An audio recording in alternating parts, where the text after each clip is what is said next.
자, 여러분 안녕하십니까.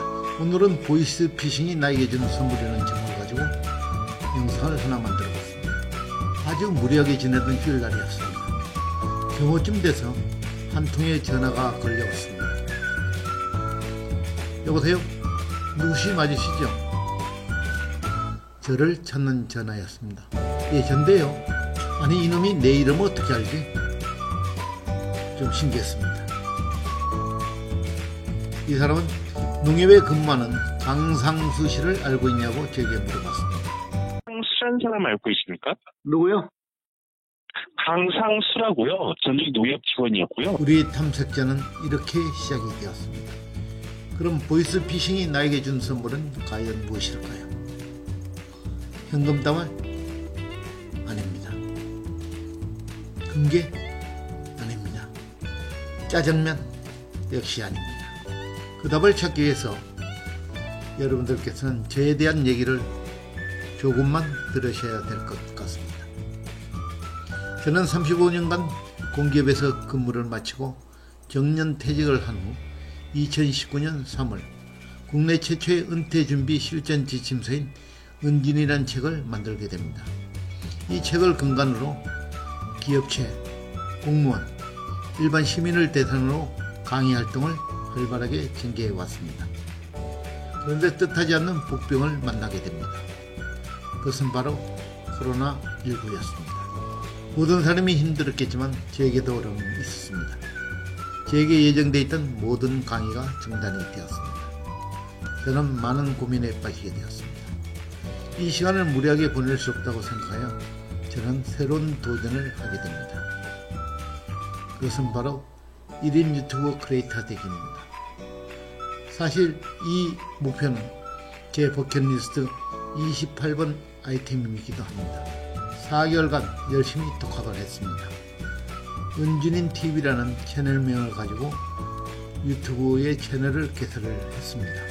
그래서 은퇴 관련된 10여 개의 다양한 재생 목록을 운영하면서 계속적으로 영상 활동을 전개해 왔습니다. 기획, 촬영, 녹화, 편집 등 모든 일을 혼자서 해야 되기 때문에 어려움이 많았지만 영상 하나하나에 정성을 들였습니다.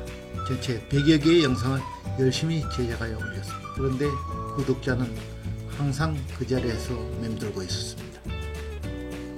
하루에 2, 3명, 일주일 내에 10명 미만인 경우도 많았습니다. 사실 그래서 많이 아팠습니다. 그러던 어느 날 경호증, 아까 한 통의 전화가 걸려왔던 것입니다. 그 사람은 저는 서울중앙지검 기업국민전담팀 김영재 수사관이라고 대답을 합니다. 예, 저는 서울중앙지검 기업금융전담팀 김영재 수사관입니다. 여러 가지 질문 끝에 은행 계좌를 캐묻는 질문 중에 제가 가진 그런 은행 계좌에 100억 원이 있다는 제 말을 듣고 흥분하며 질문은 계속 이어졌습니다. 얼마 정도 있으신 거죠? 100억 정도. 1000만 원 이상이신가요? 100억 정도 됩니다. 얼마요? 100억이요. 100억은 어떻게 모으신 거죠? 사건 번호도 친절하게 가르쳐 주시네요. 사건 번호는 2020 형제 6664라고 합니다. 예, 사건 번호 알려드리려고 그러거든요. 예. 예, 사건 번호 2020 2020 예, 형제자매할 때 형제 형제. 예, 6664호. 아마도 사건 번호 2020 형 제66645인 것 같습니다. 30분간 신나게 통화를 하고 나서 갑자기 담당 검사를 바꿔주시겠다고 합니다. 무게를 잡는 검사의 질문은 계속 진행이 되었습니다. 자기는 서울중앙지검 강력범죄형사부 별관 414호실에 근무하는 정덕채 검사라고 합니다. 잠시 메모 조금 해주십시오. 예. 일단 제 소속에 대해서 말씀을 조금 드리도록 하겠습니다. 예. 저는 이제 본인은 이제 그 기소 재판을 담당하게 된 서울중앙지검 강력범죄형사부 별관 414호실의 정덕채 검사라고 합니다. 예. 메모하셨습니까? 예. 제 성함이 어떻게 된다라고 정덕채 검사님은 수사관에게 들은 얘기를 상세히 다 설명하라고 합니다. 저는 아는 대로 설명을 했습니다. 묵비권 등 자세한 법률 설명에 이어서 구체적으로 저의 이름과 생년월일 등의 질문이 계속해서 이어졌습니다. 너무 질문이 많아 짜장면 시켜놓고 답으로 터진다고 간청을 했습니다. 근데 이 정덕채 검사님은 그게 뭐 중요하냐고, 사후적으로 사드리면 되지 않습니까? 라고 제게 짜장면을 사줄 것을 약속을 했습니다. 제가 식사나 사후적으로 제가 사드리면 되지 않습니까? 아, 예. 그게 뭐 중요한 것도 아닌데, 지금 짜장면이 답으로 틀렸다고 그렇게 말씀하시는, 저게 이해가 안 되네요. 전 분명히 기억합니다. 정덕채 검사님이 짜장면을 제게 사주신다는 말을. 제가 답변을 좀 소홀하게 대답을 하니까 소환조사를 받으면 본인 의사와 상관없이 구급실로 들어가야 된다고 제게 협박을 했습니다. 정말 무서웠습니다. 혹시 구급실로 끌고 가서 주사라도 넣는 게 아닌지. 검찰 조사 같은 경우에는 소환 조사 받으시면은 본인 의사와는 상관없이 구금실로 들어가셔야 돼요. 아, 어디로 들어간다? 많이 힘들어지신다는 얘기입니다. 많이 힘들어지신다고. 구급실로 간다고요? 정덕채 검사님은 본격적인 연결고리를 만들기 위해서 구체적 작업에 들어갔습니다. 먼저 저에게 자꾸 이메일 계정을 물어봅니다. 현재 약식 조사를 받고 계시는 이 피조사자분에게는 예. 전자공소장을 발송을 하라라고 이렇게 명시가 되어 있는데요. 예. 선생님이 전자공소장 받아볼 수 있는 본인 이메일 계정이 있으신가요? 저는 끝까지 대답을 하지 않으니까 유튜브를 운영하고 있지 않느냐라고 질문합니다. 그래서 유튜브 채널명을 자꾸 가르쳐 달라고 합니다. 본인 유튜브 하시냐고, 유튜브. 마지막으로 카톡을 하지 않느냐, 카톡에 합동수사본부 이름으로 보낸 메시지에 확인 메시지를 보내달라고 강요를 합니다. 자, 본인 카카오톡 한번, 휴대폰으로 카카오톡 한번 보세요. 합동수사본부라고 해가지고 메시지 하나 발송되었을 겁니다. 전체적으로는 2020 형제 6664호 안건 아닙니까? 지금 2020 형제라는 용어는 빼시고 6664호 안건에 대한 접수되었다라고 메시지 오셨죠? 하나 남겨주세요. 메시지 본인께서 남기시라고. 저는 손가락이 아파서 못하겠다고 했습니다. 저 지금 손가락이 아파서 잘 안 되는데요.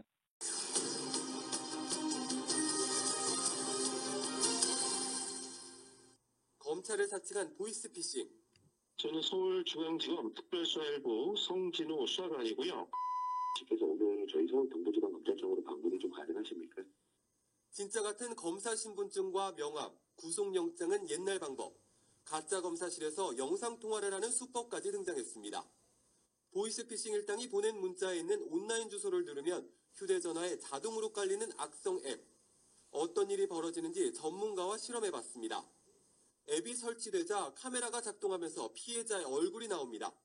휴대전화가 사기 일당이 조작하는 대로 작동되면서 문자뿐 아니라 공인인증서까지 빠져나갑니다. 실제로 지난달 4일 60대 여성이 자기도 모르게 깔린 앱 때문에 8천만 원을 날렸습니다. 보이스피싱을 막을 수 있는 1차 관문인 은행도 눈치채지 못했습니다. 최근에는 전화 가로채기 기능까지 추가된 불법 앱도 나왔습니다.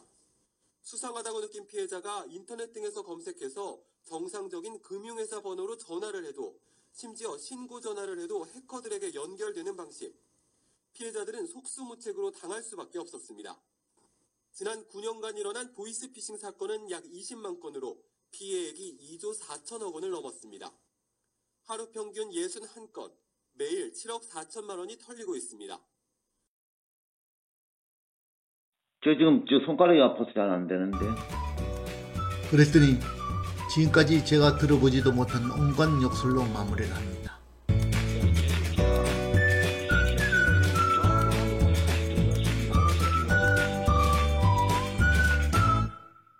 이렇게 약 1시간 동안 지속된 우리들의 대화는 끝이 났습니다. 그리고 며칠이 지났습니다. 갑자기 정덕채 검사님과 김영재 수사관님의 목소리가 그리워졌습니다. 휴대폰에 녹음된 그 목소리를 들었습니다. 사실 혼자 듣기는 너무 아까워 한번 유튜브에 올려볼까 생각하게 되었습니다. 그래서 약 1시간 대화 분량을 최대한 요약하여 16분짜리 영상으로 제작하여 유튜브에 올리게 되었습니다. 제목에 짜장면을 넣어가지고 제작한 후에 업로드를 시켰는데요. 사실은 이 영상을 만든 이유는 제가 강의를 하는 시니어 평생교육원 등의 강의에 사용할 목적으로 저는 제작을 하여 업로딩을 시켰던 것입니다. 그 다음날부터 제 채널의 구독자 수와 조회수가 장난이 아니었습니다. 당시 약 400명 정도의 구독자 수가 있었는데 500명, 600명, 700명, 800명, 900명, 1000명 약 일주일 상간의 구독자 수 1000명과 시청시간 4000시간이 가볍게 달성하게 되었습니다. 약 10개월 정도 만에 수익 창출 목표치인 구독자 수 1000명과 시청시간 4000시간을 달성하게 되었던 것입니다. 제게는 사실 구독자 수 1000명과 시청시간 4000시간의 돌파의 의미는 굉장히 크다고 보여집니다. 그것은 단순하게 수익 창출의 문제가 아니고 제가 지금 운영하고 있는 실천형 버킷리스트 33번 목표를 완성하게 된 것입니다. 그래서 오늘 여러분들에게 묻겠습니다. 보이스피싱이 저에게 준 선물은 과연 무엇일까요? 현금 다발, 금괴, 짜장면 아니고요.